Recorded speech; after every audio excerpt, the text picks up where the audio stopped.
भक्तजनों, माताओं, बहनों, सादर जय श्री कृष्ण। हमारे YouTube चैनल में आप सभी का बहुत बहुत स्वागत है। मैं हूं आपके साथ आचार्य धर्मेंद्र शास्त्री। आज हम आपको अधिक मास के यानी मल मास के 6ठे अध्याय की कथा सुनाने जा रहे हैं।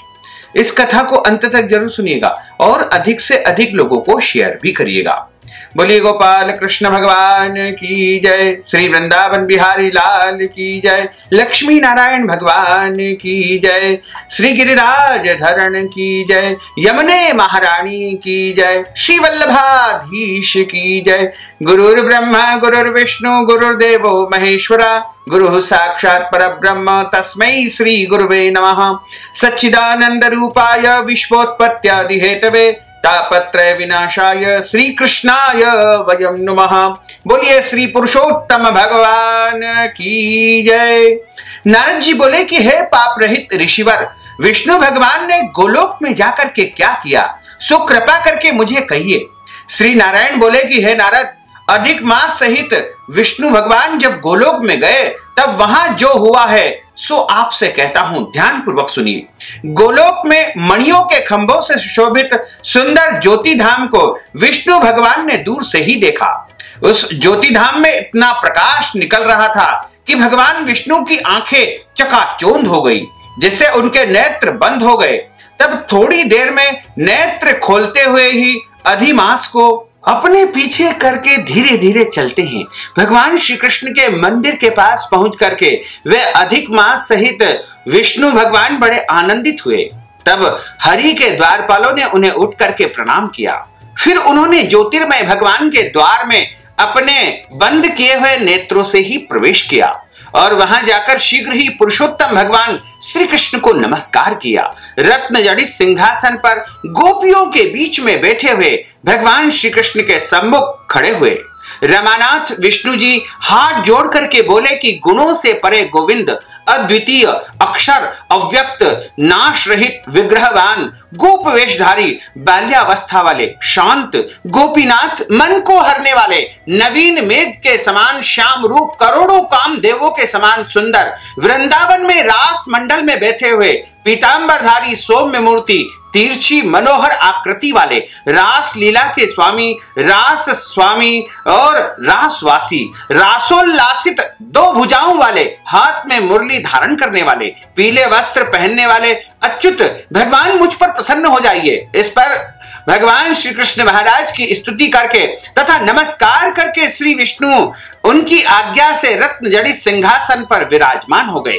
श्री नारायण बोले कि यह विष्णु द्वारा स्तुति किया गया स्तोत्र प्रातः काल उठ करके जो मनुष्य पढ़ेगा या सुनेगा उसके सारे पाप दोष नष्ट हो जाएंगे और उसके जो भी खराब स्वप्न होंगे और बुरे बुरे सपने उसको दिखेंगे वो भी अच्छा परिणाम उसे प्रदान कर देंगे। इसमें कोई भी संशय नहीं है। और पुत्र पौत्र संतान की वृद्धि होती है तथा गोविंद की संपूर्ण भक्ति मनुष्य को प्राप्त हो पाएगी और मनुष्य की कीर्ति का विस्तार होगा, उसे यश मिलेगा तथा महान पुण्यों की उसे प्राप्ति होगी तथा ऐसे भक्तों की कीर्ति संसार में प्रसिद्ध होगी। उसके बाद भगवान श्री कृष्ण के चरणार विंदों में कांपते हुए मलमास से विष्णु जी ने प्रणाम करवाया। तब श्री कृष्ण भगवान ने पूछा कि यह कौन है, यहां किस लिए आया है और यह रो क्यों रहा है। इस गोलोक में कोई कष्ट नहीं भोगता है, गोलोक वासी सदा आनंद में मग्न रहते हैं, स्वप्न में भी कोई दुष्ट वार्ता नहीं सुनते हैं। हे विष्णु, यह मेरे आगे दुखित नेत्रों से आंसू बहाता हुआ, थर थर कांपता हुआ क्यों खड़ा हुआ है। श्री नारायण बोले कि नवीन मेघों के समान मनोहर श्याम शरीर वाले गोलोकनाथ के वचन को सुन करके श्री विष्णु भगवान सिंहासन से उठ करके आदि से लेकर अंत तक मलमास के दुख सुनाने लगे। श्री विष्णु बोले कि वृंदावन चंद्र, हे श्री कृष्ण, हे मुरलीधर, यह मलमास है, इसके कष्ट में आपके आगे कहता हूं। इसका कोई अधीश्वर यानी कोई स्वामी नहीं है, इस कारण इसे मैं यहां पर लेकर आपके सामने आया हूं। आप इसके दुखों को दूर करो। यह अधिक मास सूर्य की संक्रांति से रहित है, त्याज्य है, अपूज्य है और शुभ कर्मों से सदा वर्जित है। स्वामी रहित होने से इस मास में स्नान दान नहीं करने से सभी वनस्पतियों, लताओं, 12 महीनों ने कलाओं, काष्ठाओं, क्षणों, उत्तरायण, दक्षिणायन, संवत्सरों आदि ने अपने स्वामी के गर्व के बल पर इसका अत्यंत अपमान किया है। इसलिए इस दुखाग्नि के कारण इसने मृत्यु को जो है स्वीकार करना ठान लिया है। इसलिए आप इसके ऊपर कृपा करिए तथा अन्य दयालु पुरुषों की प्रेरणा से यह मेरे पास आया है। हे ऋषिकेश, इस शरणार्थी ने कांपते तथा रोते हुए अपने समस्त दुखों को हमारे सामने खोल करके प्रस्तुत कर दिया है। इसके महादुख को आपके बिना अन्य कोई भी निवारण नहीं कर सकता है। इस कारण इस अनाथ को हाथ पकड़ करके आपके पास लाया हूं। आप दूसरों के दुख को दूर करने वाले हो, अतः इस संतप्त को आनंद युक्त आप कर दीजिए। हे जगतपते, आपके चरण कमल प्राप्त करके कोई शोकाकुल नहीं रहता है। वेद वेत्ताओं का ऐसा वचन मिथ्या कैसे हो सकता है। अब इसका दुख दूर करना आपका कर्तव्य है।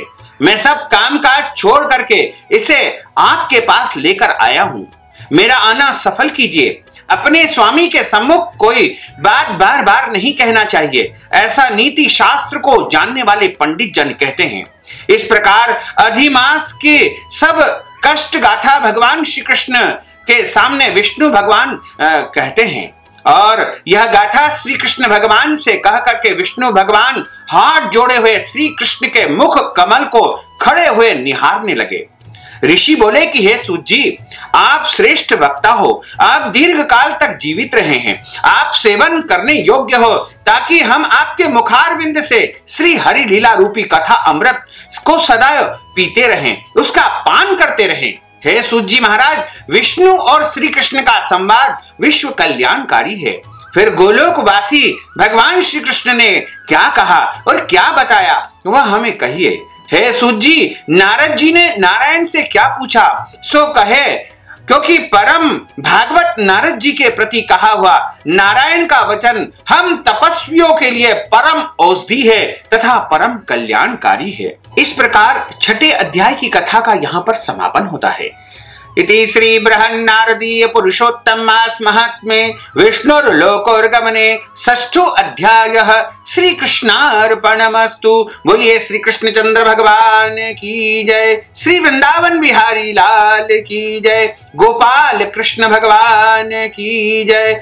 अच्युतम केशवम राम नारायणम कृष्ण दामोदरम वासुदेवम हरे, श्रीधरम माधवम गोपिका वल्लभम, श्री जानकी नायकम श्री रामचंद्रम भजे, जानकी मनोहरम सर्वलोक नायकम, श्री शंकरादि सेवितम पुण्य नाम कीर्तनम, श्री राम राम राम राम राम नाम तायकम, राम कृष्ण वासुदेव भक्ति मुक्तिदायकम, राम कृष्ण वासुदेव भक्ति मुक्तिदायकम, राम कृष्ण वासुदेव भक्ति मुक्तिदायकम। बोलिए गोपाल कृष्ण भगवान की जय, श्री वृंदावन बिहारी लाल की जय, श्री गोवर्धन नाथ भगवान की जय, श्री गिरिराज धरण की जय, श्री वल्लभाधीश की जय, श्री यमुने महारानी की जय, श्री गुसाई जी महाराज की जय। धर्म की जय हो, अधर्म का नाश हो, प्राणियों में सद्भावना हो, विश्व का कल्याण हो, सनातन धर्म की जय हो, गौ माता की जय हो, नगर बस्ती की जय हो, आज के आनंद की जय हो, कल के आनंद की जय हो, परसों के आनंद की जय हो, बरसों बरसों के आनंद की जय हो। भक्तजनों, माताओं बहनों, हमने आपको यह ज्ञानवर्धक कथा सुनाई है।